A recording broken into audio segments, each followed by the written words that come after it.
Hello and welcome to Channels Book Club. I'm Okolie Kasumo. Everybody needs money, whether it is for feeding, clothing, housing, communicating, transporting, or just for pure fun. We all need money. But the problem is, many of us are often short of it.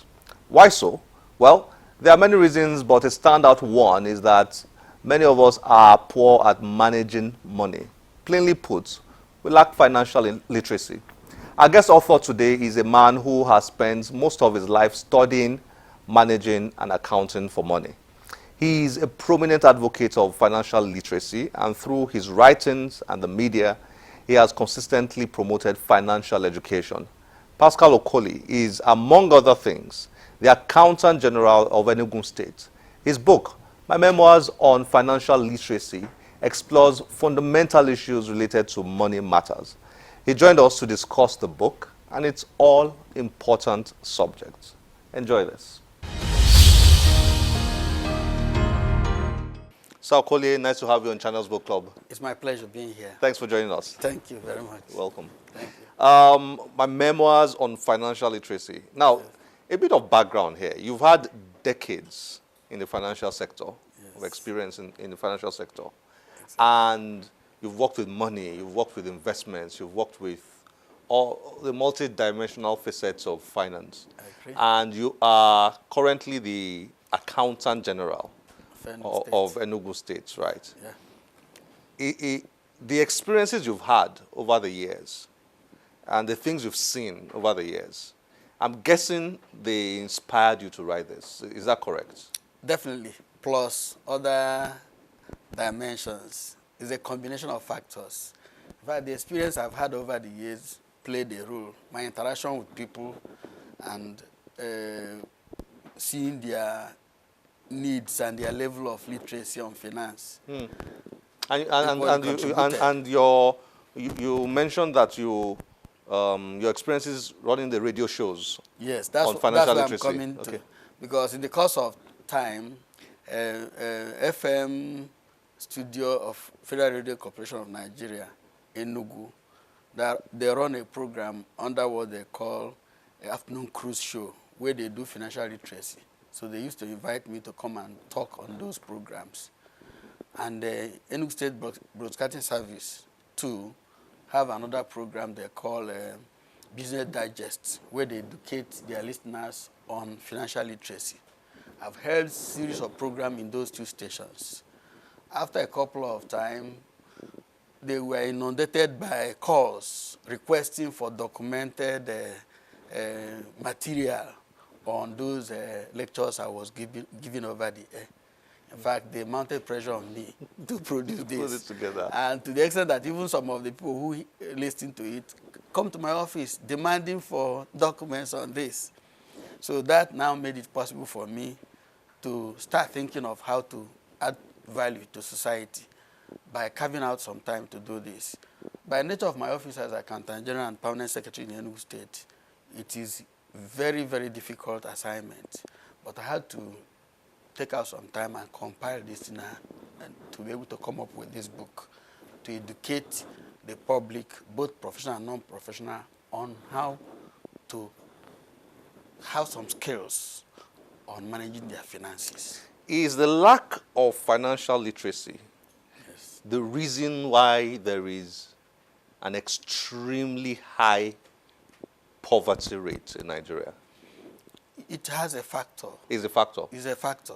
A very important factor? It has a very important factor because if you have the skill on managing your finances, you may not be a rich man, but at least you will have a level of comfort of being financially secure. Because if you are financially literate, you should be able to know that you have to save, no matter how small you are getting. Because saving is an attitude. You should be able to budget, prepare a budget, a plan of your money. How much are you getting?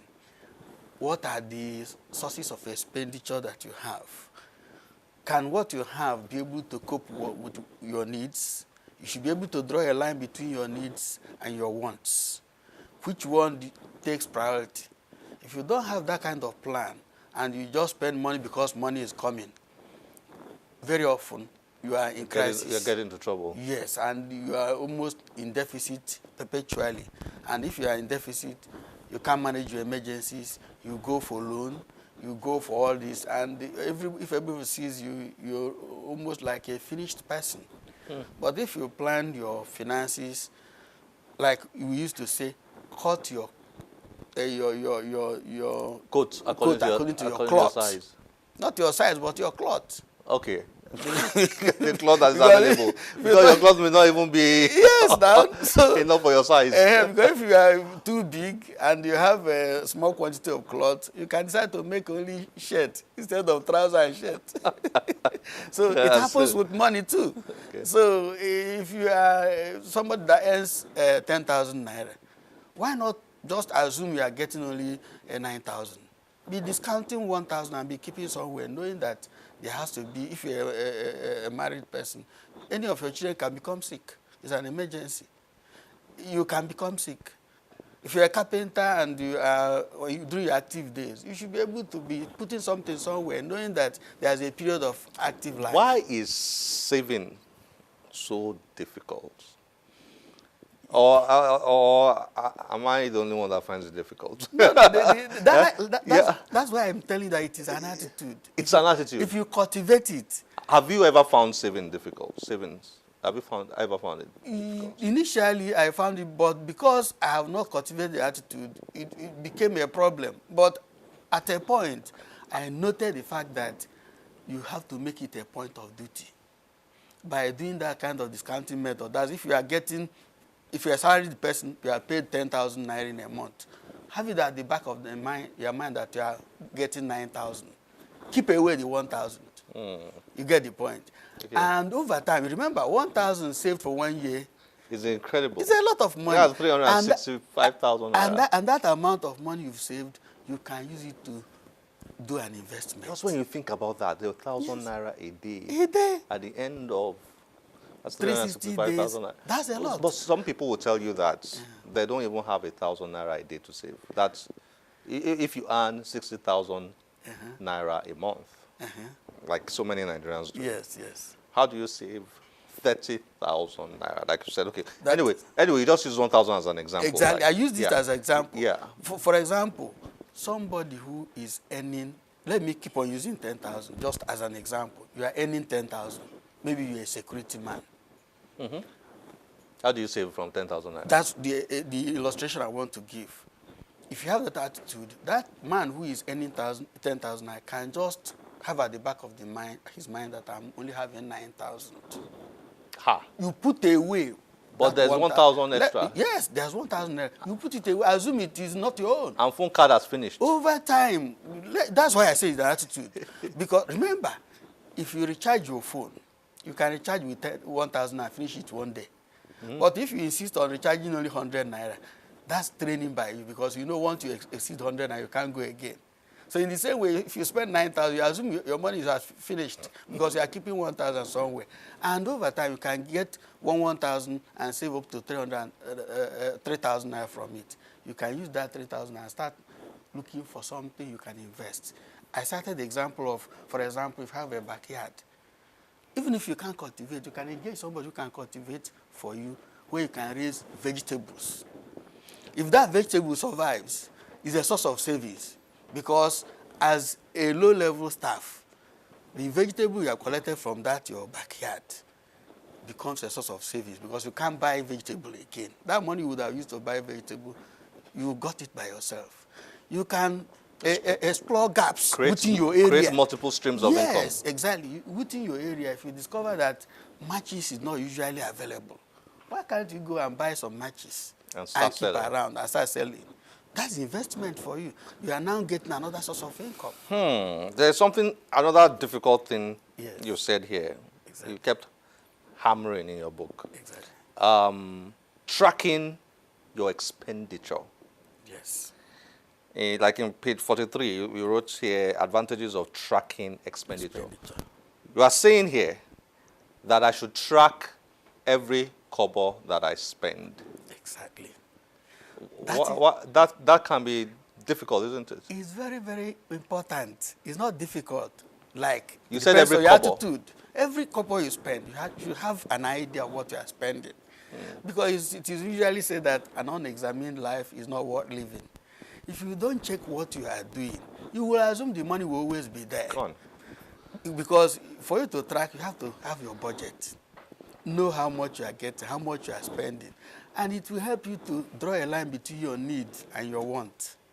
And it will equally help you to know those things that are actually essential. Sir Paschal, I think I need to move to Enugu to come and sit down with you. Please, you are invited. Okay, so I have this journal that I write my expenditure. Okay.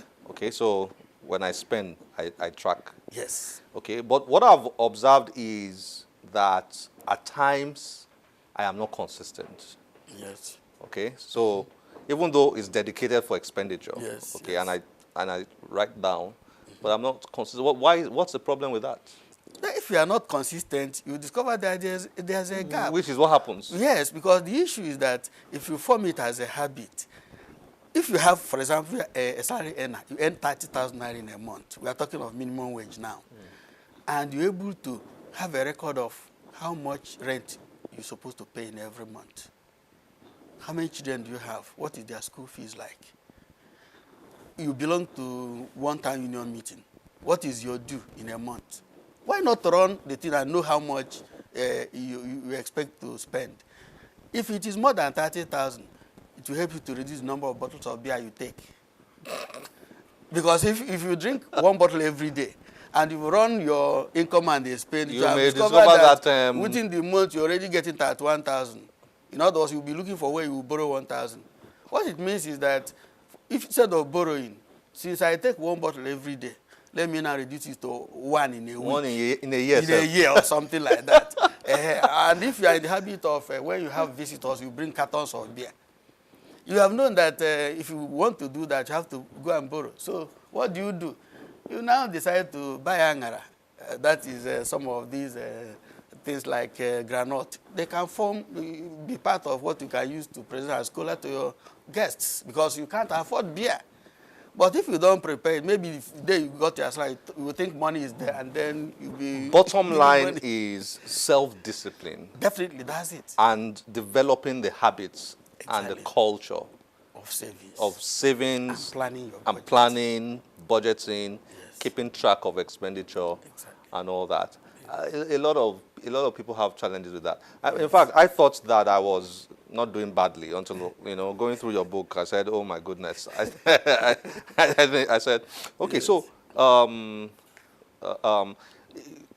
of the things I noticed here in your book is entrepreneurship. Unfortunately, we don't have enough time to go into that, but very briefly, talk to me about what you wrote here on the need to be entrepreneurial. Exactly. In fact, that is even the challenge we have with our youths right now.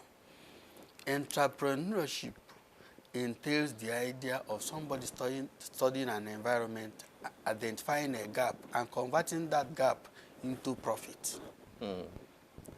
I've used a situation where you are staying in an environment, discover that people always look for matches. You can cite an example of someone who is living in the village. If anytime somebody passes on, you travel miles away to buy coffee. Why can't somebody establish a carpentry workshop and start building coffees? Even though we are talking of that, but it's a reality.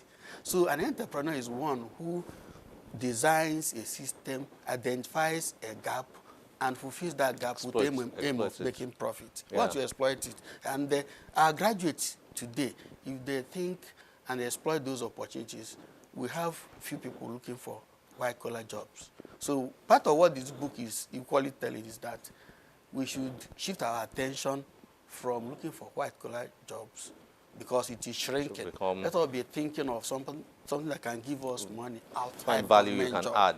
Exactly. Thank you so much. It's been a fabulous time discussing this with you. My memoirs on financial literacy. We're looking forward to the second part of this. I will do my best. Well done. Thank you. Thank you for joining us on Channels Book Club. It's a pleasure meeting you. Thank you.